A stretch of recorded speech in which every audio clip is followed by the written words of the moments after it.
तो hello friends, कैसे हो आप लोग। आशा करता हूँ आप लोग बहुत ही बढ़िया होंगे। तो फ्रेंड्स, आज की इस वीडियो में हम देखने वाले हैं BSc third year zoology major group A से सेकंड यूनिट का। आज का हमारा क्वेश्चन है झींगा पकड़ने की विधियाँ। तो फ्रेंड्स, इसके पहले हम बहुत सारे वीडियो हैं जो अपलोड कर चुके हैं। तो अगर आपने वह वीडियो नहीं देखे हैं तो आप लोग मेरे यूट्यूब चैनल की प्ले लिस्ट में आकर आसानी से देख सकते हैं।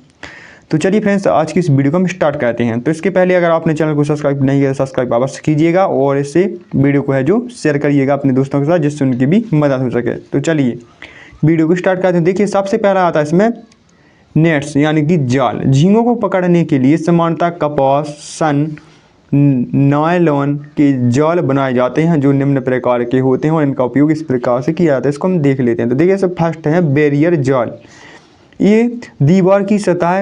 ये दीवार की तरह के जाल होते हैं और ये तट पर बांस की सहायता से लगाए जाते हैं और इन जाल को बंगाल में चौरपाठा, गुजरात में पट्टी जाल, आंध्र प्रदेश में मूलाकाठी तथा तमिलनाडु में कोडाबलाई कहते हैं इस जाल को।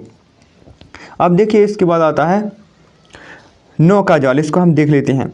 ये बड़े आकार के जाल होते हैं। इनका पश्च सिरा तिकोने थैले के समान होता है तथा अग्र सिरा दोनों तरफ पंखों के समान फैला होता है और मध्य भाग में कई छल्ले लगे होते हैं और इनके मध्य विभिन्न आकार की जाल यानी कि छिद्र वाली जाली होती है और इन जाल को उड़ीसा में इरगावी जाल, आंध्र प्रदेश में इरेगा जाल, पश्चिमी तट पर सुल्तान जाल कहते हैं और यह जाल गहरे जल में झींगा पकड़ने के काम आते हैं। अब देखिए, फिर इसके पश्चात है आगे हम देखते हैं तिकोना जाल। ये जाल समुद्र के किनारे छिछले जल में झींगा के पकड़ने के लिए काम आते हैं और इन्हें कोंकण में रमपानी जाल और केरल में कम्बावाला जाल, तमिलनाडु में पेरियाबलाई कहते हैं। अब देखिए, फिर इसके बाद है महाजाल यानी कि ड्रैग नेट। ये जाल नाव में बांध दिए जाते हैं। जैसे जैसे नाव बढ़ती है जाल खिंचता जाता है और केरल में यह जाल कोरूवाला, तमिलनाडु में कोंडबलाई के नाम से जाना जाता है। अब देखिए, फिर इसके पश्चात है प्रवाही जाल यानी कि ड्रिफ्ट नेट। ये जाल होता है जल की सतह पर फैलाए जाते हैं और फिर ऊपर की तरफ खींचकर उठा लिए जाते हैं। अब आता है पास जाल यानी कि कास्ट नेट। इस प्रकार के जाल का उपयोग एक ही व्यक्ति द्वारा किया जाता है और इसे महाराष्ट्र में पैग जाल, उड़ीसा में कैफा जाल और बंगाल में कैपला जाल कहते हैं। अब देखिए, फिर इसके पश्चात आता है साज सामान। तो देखिए, जल में झींगा पकड़ने के लिए नाव का प्रयोग करते हैं और इन नाव पर झींगों को पकड़ने के लिए विभिन्न साज सामान जैसे कि जाल, फंदा, हुक्कों की व्यवस्था रहती है और उड़ीसा में पोलुआ और बिहार में माछू, केरल में उट्टल आदि झींगा पकड़ने में प्रयुक्त होते हैं। तो देखिए, फिर इसके बाद है जलयान क्राफ्ट। झींगों को पकड़ने के लिए तथा उनके परिवहन के लिए विभिन्न जलयान जैसे कि नाव, डोंगी, जलपोत उपयोग में लाए जाते हैं। सामान्यतः डोंगियाँ उथले जल में, एस्चुरी तथा तटवर्ती क्षेत्र में उपयोग में लाई जाती है और मोटर युक्त नाव का उपयोग 40 मीटर तक की गहराई वाले क्षेत्र में किया जाता है। आजकल जलपोत का प्रयोग होता है और ये अधिक विकसित होते हैं। देखिए फ्रेंड्स, अब इसी में हम देख लेते हैं झींगों के परिरक्षण एवं प्रसंस्करण पर टिप्पणी लिखी। तो यह भी क्वेश्चन इंपोर्टेंट है, इसको भी हम देख लेते हैं। झींगा अधिक तापक्रम होने पर सड़ने लगते हैं और इस कारण इनका स्वाद है बदलने लगता है क्योंकि इनके टिश्यूज से आवश्यक फैटी एसिड्स ग्लिसरॉल मुक्त होने लगते हैं और झींगों में ऑक्सीकरण की प्रक्रिया के कारण विकृत गंधिता, दुर्गंधता तथा प्रोटीन एवं वसा में अपघटन प्रक्रिया होने लगती है और झींगों में विकृति जीवाणु के कारण भी होती है। आगे देख लेते हैं हम इसको। जीवाणु झींगे के मांस में पाए जाते हैं और तापक्रम है जो फ्रेंड्स वह तापमान बढ़ता है जिससे इनकी संख्या बढ़ने लगती है और झींगों को विकृत करने लगते हैं। इनको परिरक्षण करने के लिए तुरंत पकड़कर साफ पानी में धोकर उपयुक्त टोकरी या बॉक्स में बर्फ के बीच में दबाकर संसाधन संयंत्र में भेजा जाता है। और इनको संरक्षित करने की निम्न विधियां प्रचलित हैं। कौन कौन सी हैं तो देखिए, इनको हम देख लेते हैं। सर्वप्रथम फर्स्ट में है, सर्वप्रथम झींगों का सिर अलग करके काइटिन प्लेटों को हटाया जाता है। फिर इसके पश्चात खोलते हुए 10% लवणीय जल में 5 मिनट तक डुबोकर विपणन करते हैं।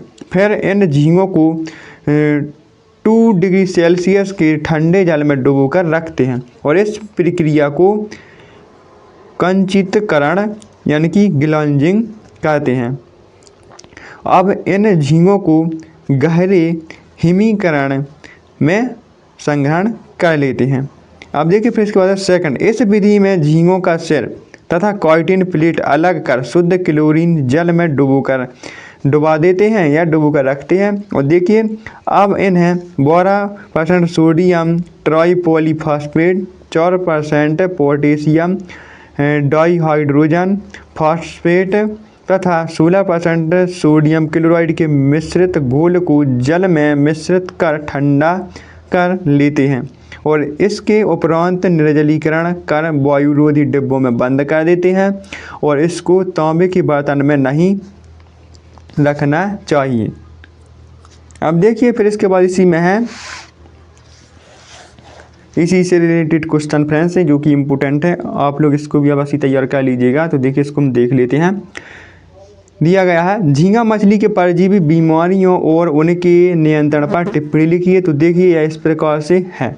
कभी कभी वातावरणीय दशाओं के प्रतिकूल हो जाने पर घुलित ऑक्सीजन कम होने पर झींगों में समूह मरतियता देखी जाती है, यानी कि मास मोर्टेलिटी देखी जाती है। और बॉर्टिसेला विजाइनिकोला जूथेमनियम तथा विभिन्न प्रोटोजुअन झींगों के शरीर पर बाह्य परजीवी के रूप में पाए जाते हैं और इनमें से बचाव के लिए मेलाकाइट ग्रीन के 0.2 ppm घोल से प्रतिदिन आधा घंटा तथा कॉपर सल्फेट के 0.4 ppm घोल से उपचार करने पर लार्वों की सुरक्षा की जाती है। और देखिए स्यूडोमोनास और एरोमोनास जैसे बैक्टीरिया द्वारा ब्लैक स्पॉट रोग फैलता है और वायरस तथा कवक द्वारा भी झींगों में रोग फैलता है और इन्हें दूर करने के लिए समय समय पर उपचार करना है आवश्यक होता है। तो फ्रेंड्स अगर आपको यह वीडियो अच्छा लगे इसको लाइक करिए और चैनल को सब्सक्राइब करिए। अगली वीडियो में हम देखेंगे जलीय कीटों के हैं जो परिचय यानी कि इंट्रोडक्शंस ऑफ एक्वेटिक इंसेक्ट्स, यह क्वेश्चन हम देखने वाले हैं। तो आप लोग चैनल को सब्सक्राइब करके अवश्य रखिएगा। तो फ्रेंड्स अगर आपके कोई भाई बहन BSc second year, first year और फाइनल ईयर में हैं तो आप लोग उनको भी बता दीजिएगा कि आपको इस चैनल पर बॉटनी के, ऑर्गेनिक फार्मिंग के और जूलॉजी, केमिस्ट्री आदि के वीडियो देखने को मिल जाएंगे। इसलिए आप लोग यूट्यूब चैनल की प्लेलिस्ट को अवश्य चेक करिएगा। तो चलिए फ्रेंड्स मिलते हैं अगली वीडियो में, जब तक के लिए जय हिंद, वंदे मातरम।